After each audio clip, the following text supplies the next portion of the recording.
ทั่วเมืองนี้เนาะมีผู้มีสิทธิ์ปนบัตรเลือกตั้งทั้งหมดอยู่63,953 คนมีหน่วยปนบัตรอยู่75หน่วยการเตรียมความพร้อมให้แก่การเลือกตั้งอยู่เขตเมืองนาเสทองของพวกเขามาฮอดปัจจุบันแม่นสามารถปฏิบัติได้และตีราคาได้ปัจจุบันแม่น 90%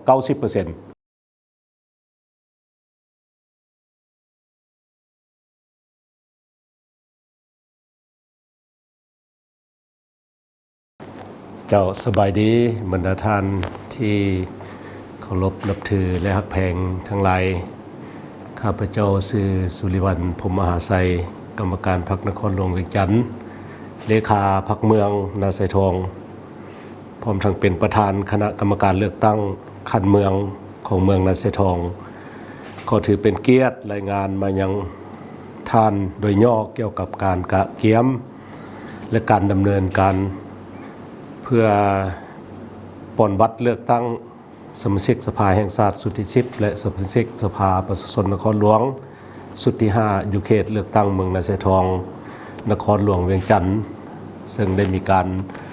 ดำเนินและห้างหากะเกียมคือแนวนี้โดยอิงตามกฎหมายว่าด้วยการเลือกตั้งสมาชิกสภาแห่งชาติและสมาชิกสภาประชาชนคันแขวงฉบับเลขที่58สพสลงวันที่28มิถุนายน2024ฮั่นและก็อิงตามคำแนะนำของคณะกรรมการเลือกตั้งคันนครหลวงเวียงจันทน์อิงตามมติของคณะประจำพรรคคณะประจำสภาประชาชนนครหลวงเวียงจันทน์ว่าด้วยการเลือกตั้งว่าด้วยการแต่งตั้งคณะกรรมการเลือกตั้งเมืองนาไสทองฉบับเลขที่155คปจสปนวลงวันที่16ธันวาคม2025นั้นคณะกรรมการเลือกตั้งเมืองนาไสทองพวกเขาได้มีการพันขยายและจัดตั้งปฏิบัติบรรดาหน้าเวียกเกี่ยวกับการกะเกียมและดำเนินการเลือกตั้งของสมาชิกสภาแห่งชาติสุดที่10และสมาชิกสภาประชาชนนครหลวงเวียงจันทน์สุดที่5อยู่เมืองนาไสทองซึ่งปฏิบัติตามขั้นตอนคือดังนี้สภาพรวมเมืองนาไสทองพวกเขาเป็นเมืองที่มีพื้นที่กว้างขวางพอสมควรเนาะมีความกว้างอยู่908กิโลเมตรประกอบมี54บ้านแบ่งออกเป็น6กลุ่มบ้านมี 1,357 หน่วยและ 19,813 หลังคาเรือนมี 19,928 ครัวเรือนและมีพลเมืองทั้งหมด 93,881 คนในนั้นมีหญิง 47,183 คนประกอบมี15เผ่าชน2เป็นการหากะเกียมการเลือกตั้งนี้ภายหลังที่ในมติของคณะประจำสภาประชาชนนครหลวงเวียงจันทน์ว่าด้วยการแต่งตั้งคณะกรรมการเลือกตั้งเมืองนาไสทองแล้วคณะกรรมการเลือกตั้งคันเมืองก็ได้ออกมติว่าด้วยการแต่งตั้งและเคลื่อนไหวของคณะอนุกรรมการช่วยเวียกซึ่งประกอบด้วย5อนุกรรมการคืออนุกรรมการเลขานุการอนุกรรมการโครงประกอบและบุคลากรอนุกรรมการโฆษณาและปลุกระดมขนขวายอนุกรรมการปกสและอนุกรรมการบริหารและงบประมาณและได้พันขยายมติอื่นๆของคณะกรรมการเลือกตั้งนครหลวงเวียงจันทน์มาเป็นของเมืองเพื่อเป็นบ่อนอิงให้แก่การจัดตั้งปฏิบัติเวียงงานเลือกตั้งอยู่ภายในเมืองนาไสทองของพวกเขาเส้นว่าได้ออกมติตกลงว่าด้วยการแต่งตั้งอนุกรรมการช่วยเวียกของคณะกรรมการเลือกตั้งขั้นเมืองเนาะและกรรมติตกลงว่าด้วยการแต่งตั้งคณะรับผิดชอบและลงเลิกชี้นำบรรดาหน่วยเลือกตั้งของเมืองนาไสทองได้ออกมติตกลงว่าด้วยการแต่งตั้งผู้รับผิดชอบกวดการและสั่งรวมคะแนนผลของการปนบัตรเลือกตั้งและได้ออกแจ้งการของคณะกรรมการเลือกตั้งขั้นเมืองนาไสทองให้ส่งรายชื่อคณะกรรมการรับผิดชอบเพื่อปนหน่วยปนบัตรและได้ออกแจ้งการของคณะกรรมการเลือกตั้งของเมืองนาไสทองเกี่ยวกับการเก็บกรรมสถิติพลเมืองและผู้มีสิทธิปนบัตรเลือกตั้งได้จัดตั้งเผยแพร่เสื่อมซึมบรรดาเอกสารนิติกรรมต่างๆให้แก่คณะประจำพรรคเมืองคณะพรรคเมืองหัวหน้าห้องการอ้อมข้างเมือง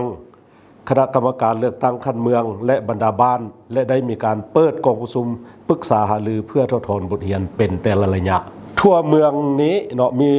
ผู้มีสิทธิ์ปนบัตรเลือกตั้งทั้งหมดอยู่63,953 คนมีหน่วยปนบัตรอยู่75หน่วยในนี้รวมมีหน่วยปนบัตรของกำลังป้องกันชาติป้องกันความสงบอยู่4หน่วย อนุกรรมการโฆษณาและปลุกระดมขบวนการนี้ได้กำหนดจุดลงโฆษณาหาเสียงของสมาชิกสภาแห่งชาติสุดที่10นี่จำนวน10จุดซึ่งได้เริ่มลงมาสมทบกับเมืองเนาะมาโฆษณาหาเสียงในมื้อนี้เองเนาะวันที่16และจะดำเนินฮอดมื้อวันที่17เดือน2นี้สำหรับจุดผู้ที่สมัครเป็นสมาชิกสภาผู้แทนนครหลวงเวียงจันทร์สุดที่5นี้แม้นพวกเขากำหนดอยู่13จุดซึ่งดำเนินมาตั้งแต่วันที่7เนาะคาดว่าจะฮอดวันที่19จึงจะสำเร็จกำหนดของการลงโฆษณาหาเสียงของสสนวนี้แม่น9วันและได้สำเร็จในการติดโปสเตอร์ประวัติของผู้สมัครสสสและจำนวน25ท่านและสสนวเขตเลือกตั้งเมืองนาเสทองในจำนวน7ท่านอยู่ภายใน75หน่วยปนบัตรเลือกตั้งทั่วเมืองได้สุกยุติดป้ายคำขวัญอยู่สำนักงานองค์การภาครัฐหน่วยธุรกิจและสถานที่การศึกษาอยู่เขตชุมชนคาดว่าจะติดเพิ่มตื่มก่อนให้ฮอดก่อนมือเลือกตั้งปฏิบัติตามแจ้งการของอนุกรรมการโฆษณาและปลุกระดมขบวนการคั้นนครหลวงเวียงจันทร์เกี่ยวกับการโฆษณาเผยแพร่คลิปเสียงให้แก้การเลือกตั้งให้บรรดา54บ้านและได้มีการโฆษณาผ่านโทรโข่งของบ้านประจำทุกๆวันทั้งเช้าและแลงเนาะทั้ง54บ้านแม่นพวกเราได้เฮ็ดเป็นปกติสำหรับอนุกรรมการป้องกันชาติป้องกันความสงบนี้แม่นพวกเราได้ปลุกระดมและให้เป็นกำลังแหงทั่วปวงชนรอบด้านเพื่อเข้าร่วมในเวียกงานป้องกันชาติป้องกันความสงบเพิ่มทวีการก่อสร้างรากฐานการเมืองติดตามกำแน่นสภาพรอบด้านอยู่รากฐานอย่างใกล้ชิดถือเอาการสกัดกั้นบ่ให้มีการเกิดสภาพอันใดเป็นต้นต่อและเอาการแก้ไขอย่างทันการนั้นเป็นหลักและได้มีถือประสิทธิผลเป็นสิ่งสำคัญเด็ดเดียวหันทุกกำลังของกรมกองเข้าสู่ระบบเตรียมพร้อมในระดับสูงหัดแน่นกำลังกองหลอนเข้าสู่การประจำการเคลื่อนไหวป้องกันขอบเขตท้องถิ่นของตนให้มีความสงบปลอดภัย 100% ป้องกันขอบเขตพื้นที่สำคัญบรรดาขัวบรรดา3แยก4แยกเส้นทางด่วนทางรถไฟและตั้งด้านป้องกันจุดเข้าออกจำนวน4จุดได้เสนอวัตถุอุปกรณ์รับใช้อยู่ภายในหน่วยเลือกตั้ง75หน่วยมาฮอดปัจจุบันแม่นได้รับการประกอบครบตามจำนวนแล้วสำหรับการเลือกตั้งอยู่หน่วยกรมกองกำลังประกอบอาวุธจำนวน4หน่วยที่ดำเนินการปล้นบัตรเลือกตั้งในครั้งวันที่14กุมภาพันธ์ผ่านมานี้แม่นได้สำเร็จตามแผนการและถือว่าการมีชื่อเข้าร่วมและก็ได้รับการป้อนบัตรเข้าร่วม 100% ทั้ง4จุดดังกล่าวสั่งรวมแล้วการเตรียมความพร้อมให้แก่การเลือกตั้งอยู่เขตเมืองนาเสทองของพวกเขามาฮอดปัจจุบันแม่นสามารถปฏิบัติได้และตีราคาได้ปัจจุบันแม่น 90% ของหน้าเวียกทั้งหมดสำหรับการเลือกตั้งอยู่คันบ้าน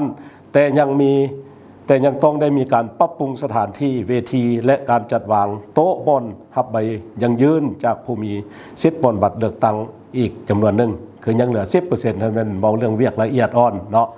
แต่ในปัจจุบันนี้พวกเขาก็คันซีติดตั้งไว้ก่อนท่านมันก็ยังเหลือหลายเติบมื้อสัตว์แลพวกเขาก็คาดว่าก่อนหน้าที่จะได้จะปอนบัตรท่านพวกเขาจะได้ดำเนินหน้าเวียกที่ยังเหลือแต่ถึงอย่างไรก็ตามพวกก็คาดว่าจะให้สำเร็จตามกำหนดเวลาที่วางไว้แต่ข้าพเจ้า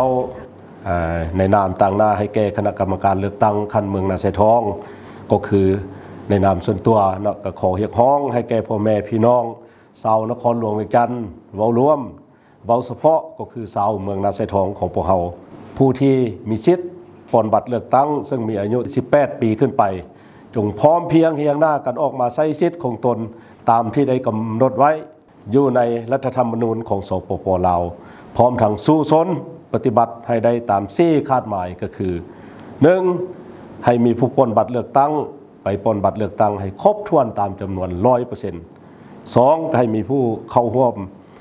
ให้ผู้มีสิทธิ์เลือกตั้งผู้นำใช้สิทธิ์ของตนในการปล้นบัตรเลือกตั้งถูกต้องตามระเบียบการให้ได้ 100% 3. ให้รับประกันเรื่องงานความสงบปลอดภัยโดยเฉพาะแม่นเรื่องงานปกสให้ได้ 100% และก็ 4. ให้รับประกันการปล้นบัตรเลือกตั้งมีความโปร่งใสสำเร็จตามกำหนดเวลาที่คาดหมายไว้ 100% และท้ายนี้ก็บ่มีหยังก็ขออวยชัยให้พรแก่การนำภาครัฐบรรดาท่าน ที่ลงสมัครรับเลือกตั้งสมาชิกแห่งชาติก็คือสมาชิกสภาผู้แทนนครหลวงเวียงจันทร์ทุกท่านจงให้ประสบผลสำเร็จในทุกเรื่องงานของตนและให้บรรลุในการปนบัตรเลือกตั้งสสกับสสนวครั้งนี้ให้บรรลุตามจุดประสงค์และระดับคาดหมายโดยดีไว้ใส่ให้พรแก่ทุกท่านจงมีสุขภาพแข็งแรงประสบผลสำเร็จในทุกแนวที่เวียงงานของบรรณาทานขอขอบใจทหารปวงชนทุกเผ่าห่วงแห่งกันเข้าเลือกเอาผู้ที่เก่งกล้ามีวิสัยทัศน์ทักษะทักพวงประสา